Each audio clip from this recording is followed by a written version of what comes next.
కొన్ని అనారోగ్యాల్లో చికిత్సలాగా మనం స్నానాన్ని అంటే మూలికలతో చేసేటువంటి స్నానాన్ని ఒక చికిత్సలాగా వాడుకోవచ్చు. అలాంటి కొన్ని మూలికలు వాటికి ఉండేటువంటి మంచి గుణాల గురించి మనం ఈరోజు చెప్పుకుందాం. ఇందులో ఏంటంటే ఇప్పుడు ఎవరికైనా కానీ కొద్దిగా జలుబు అది ఉన్నప్పుడు కానీ, లేకపోతే దగ్గు, ఆయాసము, ఆస్తమా అలాంటి సమస్యలు ఉన్నప్పుడు మూలికా స్నానం ఎలా చేయాలో, దానికి ఏ మూలికలు వాడాలో మొదట చూసుకుందాం మనం. ఈ పసుపు ఉంది. పసుపు ఏంటంటే కఫహారంగా బాగా ఉపయోగపడుతుంది. అలాగే ఎలర్జీలు తగ్గడానికి బాగా ఉపయోగపడుతుంది. అందుకని ఏంటంటే ఇలాగా దగ్గు, ఆయాసం లాంటి సమస్యలు ఉన్నటువంటి వాళ్ళు పసుపుని తీసుకుని స్నానం చేసేటువంటి వేడి నీళ్ళలో ఒక 2 చెంచాల పసుపుని వేసేసి బాగా కలవనిచ్చి ఆ నీటితోటి స్నానం చేయాలన్నమాట. ఏదో పసుపు నీళ్ళు స్నానం ఆడవాళ్ళు అలాంటి భ్రమలు ఏవి పెట్టుకోక్కర్లేదు. ఇదేంటంటే కఫహారంగా ఉండి దగ్గు, ఆయాసం అవి తగ్గించడానికి ఉపయోగపడుతుంది. అలాగే కఫదోషంతో ఇలాంటి సమస్యలు అవి ఉన్న వాళ్ళకి వేప ఆకులు కూడా ఉపయోగపడతాయి. స్నానం చేసేటువంటి నీళ్ళలో వేప ఆకుల్ని, ఒక గుప్పెడు వేప ఆకుల్ని కొంచెం దంచేసినట్టుగా దంచేసి ఆ నీళ్ళలో వేసేసి వేడి నీళ్ళలో కొంచెంసేపు నాననివ్వాలి. నానిన తర్వాత ఆ నీటితోటి, ఆ వేడివేడి నీటితోటి కనుక స్నానం చేసినట్టయితే ఈ జలుబులు, దగ్గులు, ఆయాసం అలాంటి సమస్యలు అవి తగ్గడానికి వేప ఆకుతో చేసేటువంటి స్నానం కూడా ఉపయోగపడుతుంది.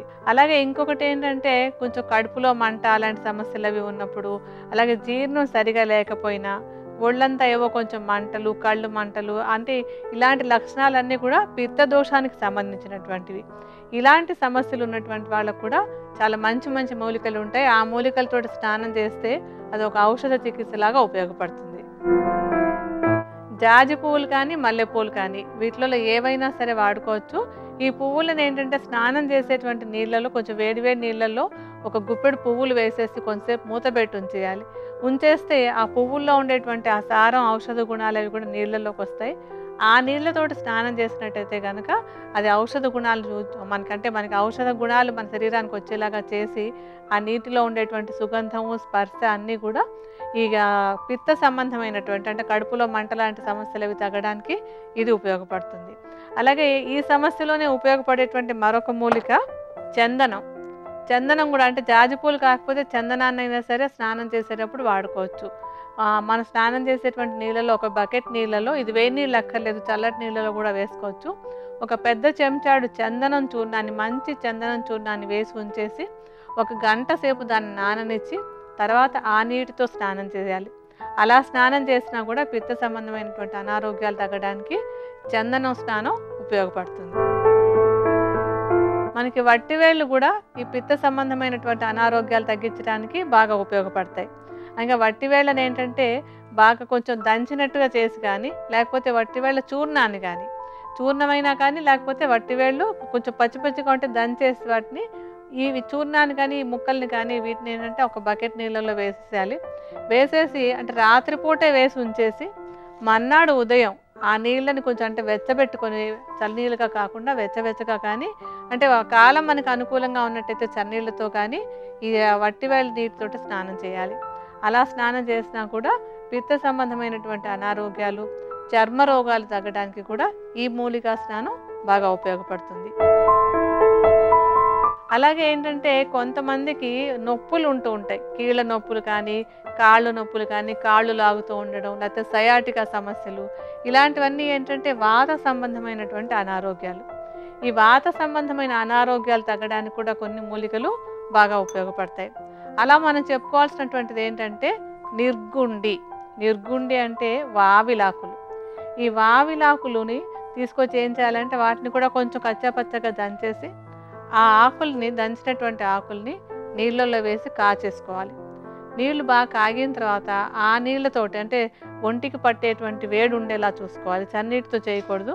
వావిలాకులు వేసినటువంటి వేడి నీటితోటి స్నానం చేసినట్టయితే సయాటికా నొప్పులు కానీ, కీళ్ళ నొప్పులు కానీ, కాళ్ళు లాగడం ఇలాంటివన్నీ కూడా అవి తగ్గడానికి ఈ స్నానం ఒక ఔషధంగా ఉపయోగపడుతుంది.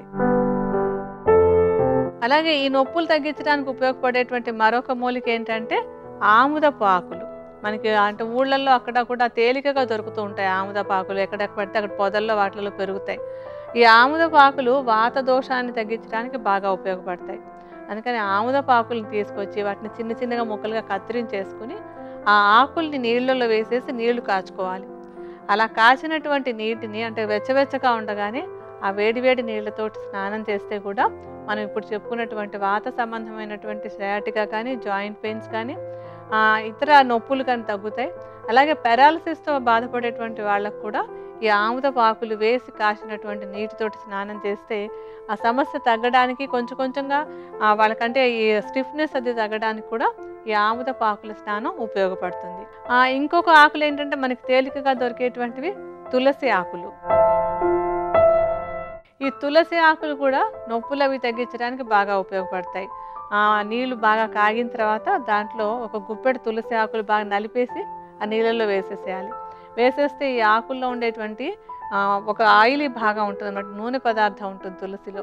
అది నీళ్ళల్లోకి చేరి ఆ నీళ్ళతోటి స్నానం చేసినప్పుడు నీటి వేడి తర్వాత ఈ ఔషధ గుణాలు రెండూ కలిసి నొప్పులు అవి తగ్గడానికి ఈ తులసి ఆకులతో చేసేటువంటి స్నానం కూడా ఉపయోగకరంగా ఉంటుంది. ఈ గులాబీ రేకులు కూడా మనకి తేలికగా దొరికేటువంటి గులాబీ రేకులు మామూలుగా ఏంటంటే ఫంక్షన్స్‌లో వాటిలలో పూలదండలు అవి వచ్చినప్పుడు కూడా అయిపోయిన తర్వాత పారేస్తూ ఉంటారు. అలా పారేయకుండా ఆ గులాబీ రేకుల్ని చక్కగా ఎండబెట్టి ఉంచేసుకోవచ్చు. లేదంటే తాజాగా దొరికితే కూడా వాడుకోవచ్చు. ఈ గులాబీ రేకులని వేడి వేడి నీళ్ళల్లో వేసేసి ఒక అరగంట ఉంచి తర్వాత ఆ నీటితో స్నానం చేస్తూ ఉంటే కూడా పిత్త సంబంధమైనటువంటి అనారోగ్యాలు అంటే కడుపులో మంటలు కానివ్వండి, ఒళ్ళు మంటలు, దురదలు ఇలాంటి సమస్యలు తగ్గడానికి గులాబీ రేకుల నీటి స్నానం కూడా ఉపయోగపడుతుంది. అలా ఏంటంటే మనకి రకరకాల సమస్యలు ఉన్నప్పుడు వెంటనే మందులు వేసుకోవడం కాకుండా అలాగే ఇంకొకటి ఏంటంటే కొన్ని క్రానిక్ సమస్యలు ఉంటాయి, దీర్ఘకాలం బాధించేటువంటి సమస్యలు. అటువంటి సమస్యలు ఉన్నప్పుడు కూడా పూర్తిగా కడుపులోకి మందుల మీద ఆధారపడకుండా ఇలాంటి మూలికల్ని స్నానానికి వాడుకుంటూ ఉన్నట్టయితే ఈ సమస్యలు తేలికగా ఉన్నటువంటి సమస్యలు పరిష్కారం అవ్వడానికి ఈ మూలికా స్నానం బాగా సహాయపడుతుంది.